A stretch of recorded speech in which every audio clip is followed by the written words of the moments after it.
Hi, welcome back to our book club. We are the Quarterly Book Club, and maybe if you're joining us for the first time, we are reading The 7 Habits of Highly Effective People. It's by Steve Covey, and we're in the second habit, which builds up from what we had discussed the last chapter about public victories, and now we are talking about beginning with the end in mind. It's a really interesting read, and I'm sure you're going to enjoy these discussions. Thank you guys for joining us. Today we are focusing on habit 2, which is begin with the end in mind. To me, it looks like you're trying to build a legacy for yourself as a person, what you want to be known for. So I will just I let my club members dive into the discussion. Let us know what you learned with begin with the end in mind. I'll invite Natal to give us a brief on what he learned. Okay, thank you guys, and I think this habit 2 is a build up. As Faith mentioned, it is building from the victories. We look at proactiveness, and I think the most critical aspect of habit 2 is taking the next step. Something that you look at and decide and say, this is where I want to see myself, this is how I want to see myself, this is where I want to be, then that is the best option that you have in order to look at how to get there. I think I'm going to discuss and let us look at how do you visualize? How do you make it possible that you can look at the end at the beginning? I would like to point out, before we move to the next bit, in page 68, where he mentions people often find themselves achieving victories that are empty, success that has come at an expense of things that they suddenly realize were far more valuable to them. That means whatever we are going to discuss today, or the habits that we are focusing on today, should be able to help us really focus on the victories that we feel are good for us and even good to the people we love and the people around us. So we move to the next bits of discussion. Maybe Karume could take us through what you learned from all things are created twice. What did you pick from there? What was your aha moment? I think for me, I even backtrack a bit. I think there's a place where he said we all needed to look at ourselves if it was a funeral day. And there was the obituary and somebody was going to give a word on who we are. So I think that was one of the profound things where, as you said, it's visualization. Yes. What would you expect them to say honestly? Not the kind where people just come in and just want to speak the good words. Because now you can actually tell what the truth is. What words would you put on your own, even on your own obituary, not even the others? I ask myself, what did I write about myself? Yes. So it's really important for you to actually visualize, and also the visualization needs to come from your principle. So that, as we are saying in the book, it's like we are saying, if the ladder is not leaning against the right wall, every step we take just gets to the wrong place faster. So you find yourself, for example, you might think making money is the most successful thing for you. You end up being a millionaire, but an unhappy millionaire.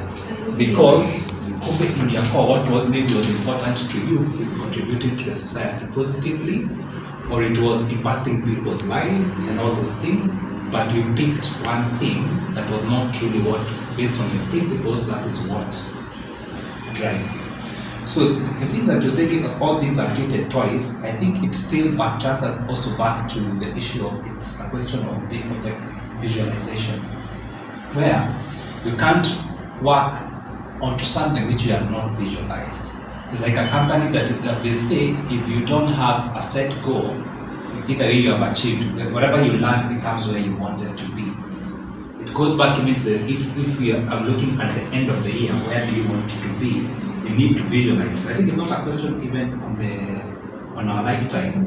It's even on the day, and that's on the year of a particular period, where you need to visualize it first and work towards it day on day.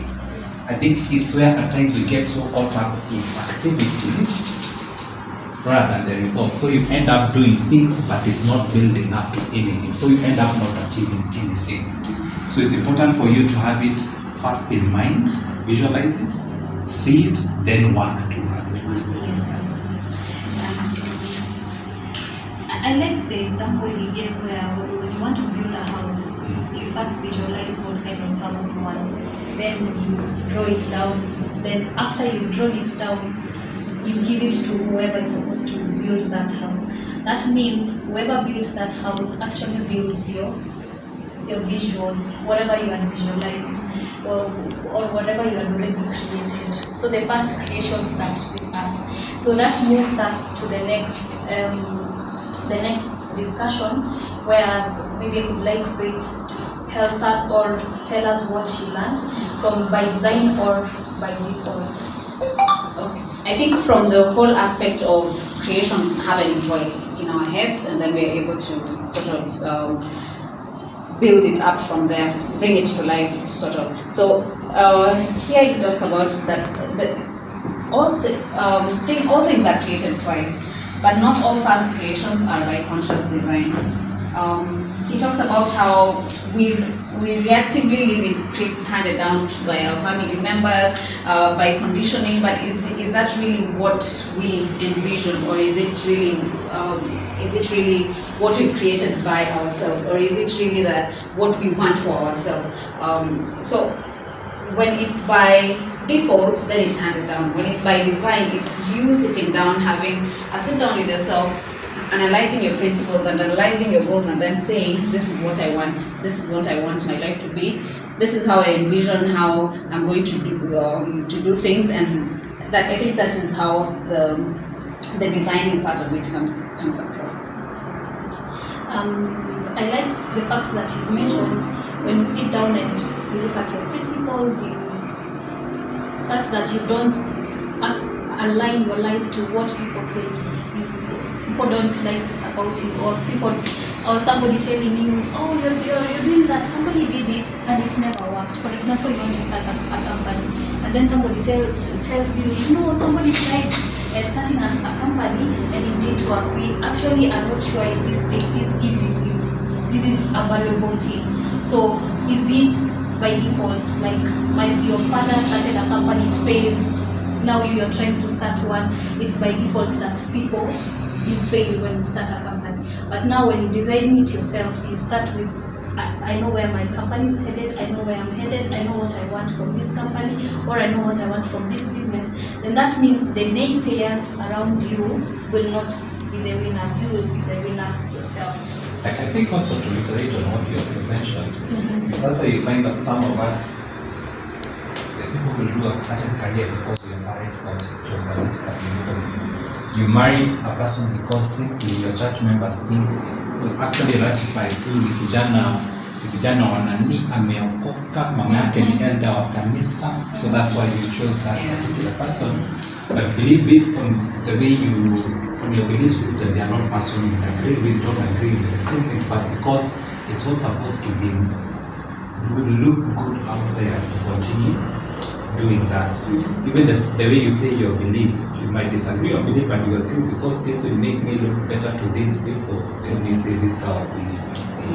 So you end up being, you have to pretend your life or to be perfect. Yes. You are told to do something. Yes. So we move to the next, the leadership and management. To me, this was one of the things that really there was a lot of aha moment for me in this. I want Natal to take us through what he learned there and we can input. Yeah, I think this is a management principle which has been for ages learned in different business groups about leadership and management, and it's brought it in from the personal perspective, because in most times sometimes we confuse what management is and what leadership is, and leaders concentrate on management and they stop focusing on the leadership, or managers concentrating on the leadership and they stop focusing on the management. So it's actually bringing this far and mentioning and clearly stating that in simple terms, if I summarize it, I call it that leadership is telling you where you need to go. management is to make sure you reach there. So that's the simplest summary of what leadership and management is. Meaning, as a leader, I'm supposed to point, we need to go to west. I don't care how you get there. Who cares how you get there is the manager. So just take it like a shepherd who is taking care of the sheep, for example. If the sheep is getting out of the herd, the manager or the shepherd has to make sure it aligns. But the owner of the sheep needs the sheep to be taken home. How you get there is the shepherd to make sure the sheep get home. So the concept of leadership and management in a personal perspective here is actually bringing it home. Like as far as if we talk about visualization, what are we talking about? We are talking about the target. Where do you want to get to? Yeah. That is the leadership. Then the next thing is how do you get there? You see, that's what he's trying to say, that measure twice, cut once. The rule of the carpenter. So the first thing, as Faith mentioned, is first visualize before you transit to physical. So the first visualization of where you want to get to is the true leadership of what you want to become. And the second part of it is the management. This is the most difficult part of it. That means you have to make sure you align everything to achieve where you want to go. Hapa katikati you will have waivers, you will have deputations, you will have obstacles, you will have challenges, but the work of the manager is to make sure those challenges are overcome. There is something actually, the way he has brought up, there are two examples they use that I thought were really perfect. Where you were saying, there are guys who are clearing a bush to do a production thing, and then there are people behind you who are making sure their needs are aligned and the muscles. But the guy who climbs on the tree and says, wrong jungle. Yes. That's it. That is actually the leader. Yes. And I think this category, that's why even in the companies that sort of separate companies group and all that is a question of, at times you find the managers being leaders, they start concentrating on the day-to-day. So for example, even if we use an example of even internally, if today after concentrated on the leadership mapping, you call whatever, do whatever, you lose the vision. It's always good to know the person who is always ensuring your eyes on the ball, but there are people also who are ensuring the ways are clean here to work towards that. So I think for me, in terms of leadership, is a question of even asking yourself, even outside the working places, how are you a leader even in your house? When it comes to even managing your own finances, where you want to achieve, I think that also counts the same thing, even outside the workplaces. Yes. To me, to summarize how I really got this leadership and management thing, management is short term. That means it's a build-up of the small things we do. For example, I want to be healthy. I want to stay fit. In the next 40 years, I want to be looking at hot mama, let's say so. So what am I doing right now, short term, to be able, because it's a build-up. I will not just wake up one day At 40. and I'm looking very fit and physically good. That means, what am I doing? Eating healthy now, doing my exercise,